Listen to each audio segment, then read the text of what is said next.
नमस्कार, मैं प्रेरणा Sharma think tank पर आप सभी का बहुत बहुत स्वागत करती हूँ। कहते हैं कि इंसान जो होता है उसे समय से पहले और किस्मत से ज़्यादा कभी कुछ नहीं मिलता है। ये कहावत आपने सुनी ही होगी, लेकिन कुछ लोग ऐसे होते हैं जिन्हें समय से पहले और किस्मत से ज़्यादा ही मिलता है, या फिर ये कह सकते हैं कि उन्हें उनके कर्मों से ज़्यादा मिलता है और किस्मत शायद उनका साथ देती है। जो चीज़ वो डिज़र्व नहीं करते, जिसके वो लायक नहीं होते, उन्हें वो भी मिल जाता है। परिस्थितियों के कारण कभी कभी ऐसी बन जाती हैं परिस्थितियाँ कि लाभ भी उन्हीं को होता है, जो भी मिलना होता है वो भी इन्हीं को मिलता है, और इस बात से कुछ भी फर्क नहीं पड़ता कि उनके कर्म कैसे होते हैं। हम बात कर रहे हैं देश के रक्षा मंत्री राजनाथ सिंह की। दो चीज़ों में बड़ा आश्चर्य है। हालांकि जो दूसरी बात है, जिस खबर के कारण ये बात हम बता रहे हैं आपको, उसका थोड़ा आश्चर्य कम ही हुआ है। पहला बात का आश्चर्य बहुत ज़्यादा है। वो बात ये है, राजनाथ सिंह से यदि आप मिलने जाएंगे या फिर आप उन्हें फ़ोन करेंगे तो वो जैसे अभिवादन हम बोलते हैं, राम राम, जय श्री राम, राधे राधे, नमस्ते, वो ये सब कुछ नहीं बोलते, वो अस्सलाम वालेकुम बोलते हैं। इसको बोलने का उनका मतलब क्या है, क्या तात्पर्य है, इसको समझने की बहुत ज़्यादा ज़रूरत है, और इसको समझेंगे तो आपको समझ आएगा कि राजनाथ सिंह की शख्सियत क्या है। और दूसरी जो खबर है, दूसरी जो बात है, वो है उनका कल जम्मू में भाषण।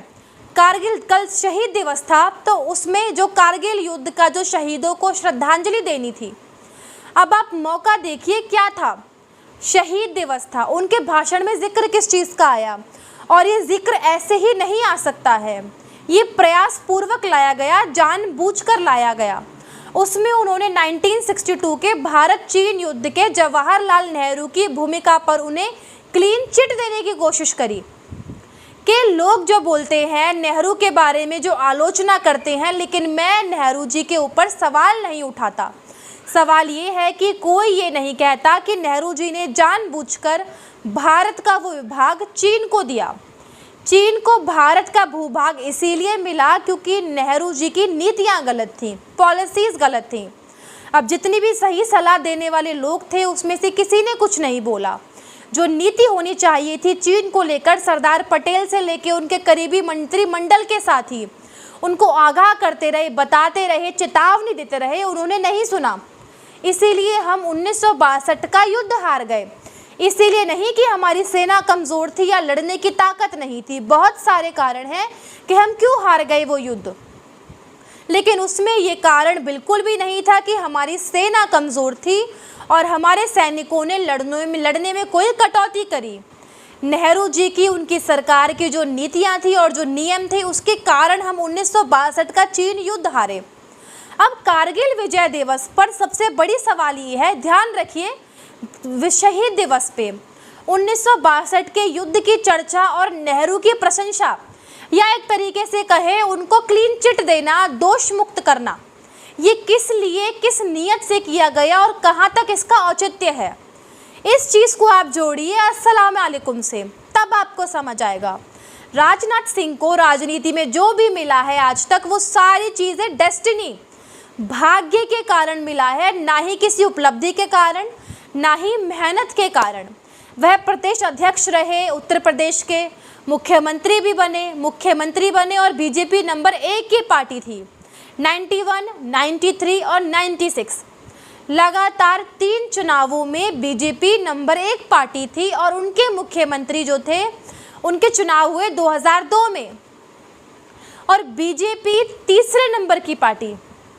अब आप कल्पना कीजिए, जवाबदेही की बात होती, जिम्मेदारी तय करने की बात होती किसी पार्टी में, यदि वो मुख्यमंत्री रहे होते या बीजेपी में ही रहे होते, राजनाथ सिंह ना होते, कोई और मुख्यमंत्री होते, तो उसके साथ क्या होता है, इसकी कल्पना आप कर सकते हैं। लेकिन राजनाथ सिंह के साथ क्या हुआ, उनको केंद्र में मंत्री बना दिया गया। वो जिस विधानसभा की सीट से चुनाव जीते थे, इस्तीफा दिया, इलेक्शन में बीजेपी सीट हार गई, फिर भी उन्हें राज्यसभा में भेजा गया, केंद्रीय मंत्री बनाया गया। 2004 में सरकार चली गई, 2005 में उन्हें राष्ट्रीय अध्यक्ष बना दिया गया, और उस समय भारतीय जनता पार्टी में प्रमोद महाजन, अरुण जेटली, वेंकैया नायडू, ऐसे तमाम नेता थे जो उनसे कम से कम राष्ट्रीय राजनीति के लिए उनसे बेहतर थे, लेकिन उनको बनाया गया। उसके बाद जब नितिन गडकरी पर एक आरोप लगा और उनका दूसरा कार्यकाल ले लिया गया, तो राजनाथ सिंह को फिर से मौका मिला। ये मौका मिला उन्हें दावा करने का, कहने का कि उन्होंने प्रधानमंत्री नरेंद्र मोदी को या नरेंद्र मोदी को प्रधानमंत्री पद तक पहुंचाया है। यदि वो पार्लियामेंट्री वोट में समर्थन ना करते तो प्रधानमंत्री नरेंद्र मोदी के लिए अपनी पार्टी का प्रधानमंत्री पद का उम्मीदवार बनना थोड़ा कठिन होता। लेकिन उन्होंने ऐसा किया क्यों? उनके लिए तो मैदान खुला ही था। उन्होंने इसीलिए कहा क्योंकि उन्हें मालूम था, क्योंकि यहाँ पर दो बातें समझिए। एक तो वो एमटी लालकृष्ण आडवाणी कैंप में थे। आडवाणी जी ये चाहते थे कि वे उनके विरोध में थे, क्योंकि जब उनका पहला कार्यकाल था राष्ट्रीय अध्यक्ष का, तो आडवाणी जी ने उनका जितना हो सके विरोध किया।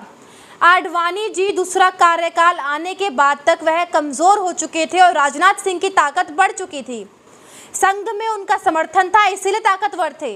कोई जनाधार की वजह से वह ताकतवर नहीं थे। उनकी जनाधार की क्या स्थिति है, वो 2002 का चुनाव देखिए, या 2004 का लोकसभा चुनाव देखिए, या फिर 2009 का लोकसभा चुनाव देखिए, 2007 और 2012 का विधानसभा का चुनाव देखिए, हमें पता चल जाएगा।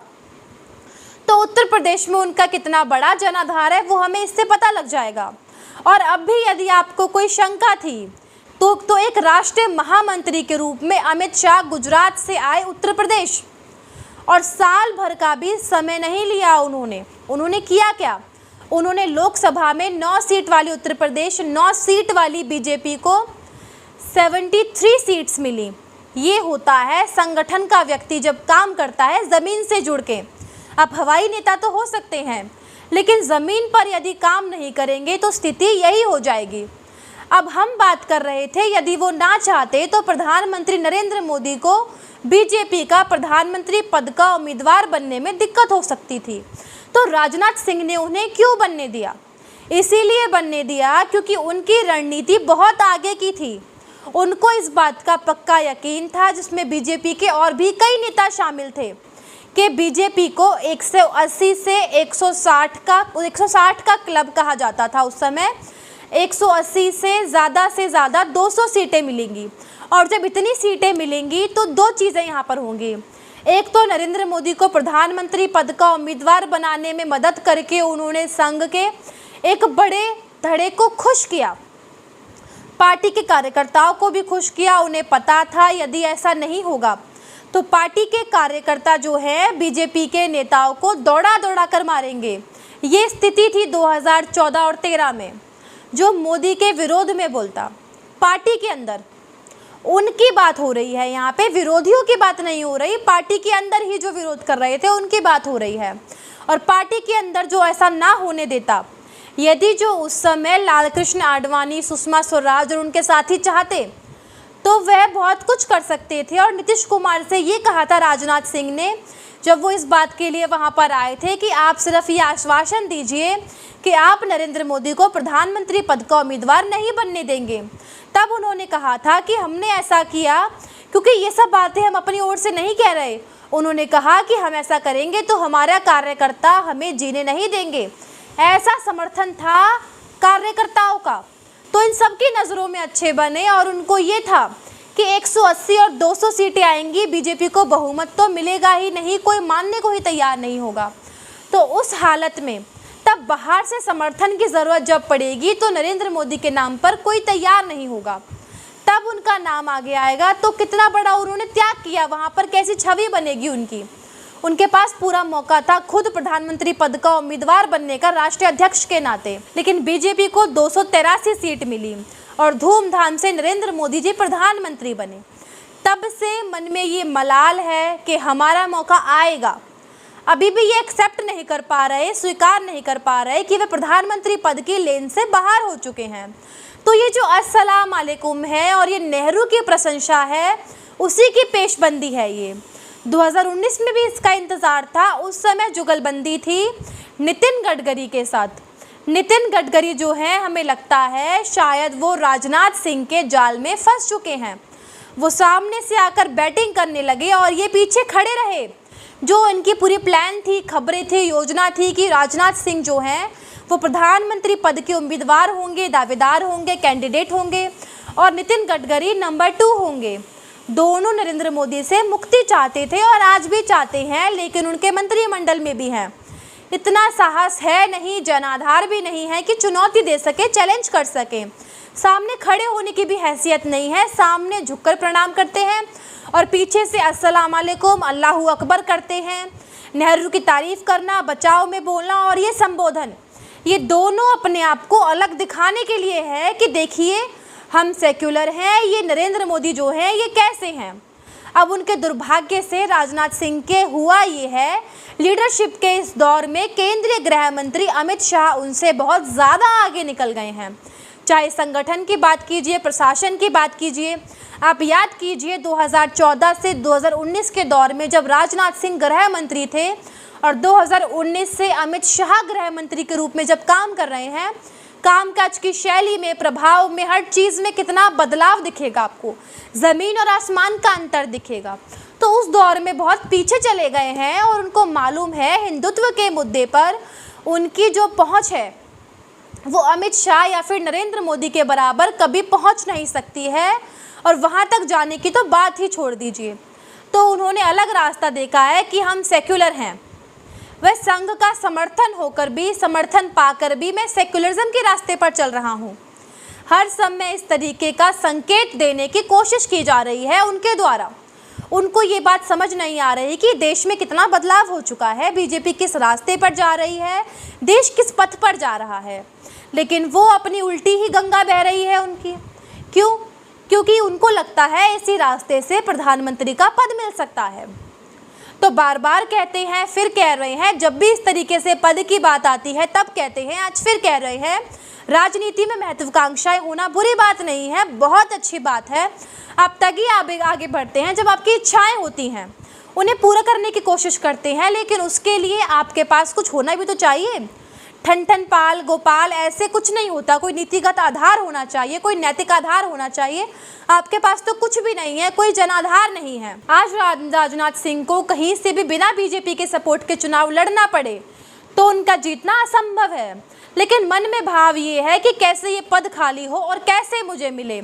बहुत से लोगों के मन में होता है, हम भी सोच सकते हैं कि हम प्रधानमंत्री बन जाएं, लेकिन इस तरीके की महत्वाकांक्षाएं होना कोई बुरी चीज़ नहीं है, लेकिन उसके लिए आप जिस संस्थान में काम कर रहे हैं उसका नुकसान कैसे कर सकते हैं। एक तरफ पार्टी का नेतृत्व और संगठन चल रहा है, दूसरी धारा आपकी चल रही है, तो ये आप पार्टी का नुकसान ही कर रहे हैं, किसी प्रकार का कोई फ़ायदा नहीं हो रहा। आप अपने कार्यकर्ताओं को कंफ्यूज कर रहे हैं। प्रधानमंत्री ये बोल रहे हैं, राष्ट्रीय अध्यक्ष ये बोल रहे हैं, गृह मंत्री कुछ ऐसी बात कर रहे हैं, संगठन का कार्यक्रम इस दिशा में चल रहा है और आप जो है अस्सलाम वालेकुम के रास्ते पर चल रहे हैं, नेहरूवाद की प्रशंसा कर रहे हैं। तो अब सवाल तो बहुत सारे हैं, लेकिन जवाब देखते हैं क्या होता है, क्या नहीं होता है। यदि महत्वाकांक्षाएं हैं तो हिम्मत भी होनी चाहिए, और हिम्मत नहीं है तो इस तरह का दुस्साहस नहीं करना चाहिए। लेकिन आज के लिए बस इतना ही, तब तक आपसे इजाज़त लेते हैं। आपसे अनुरोध है कि वीडियो को लाइक कीजिए, शेयर कीजिए और कमेंट करना बिल्कुल भी ना भूलें। तब तक के लिए देखते रहिए थिंक टैंक। नमस्कार।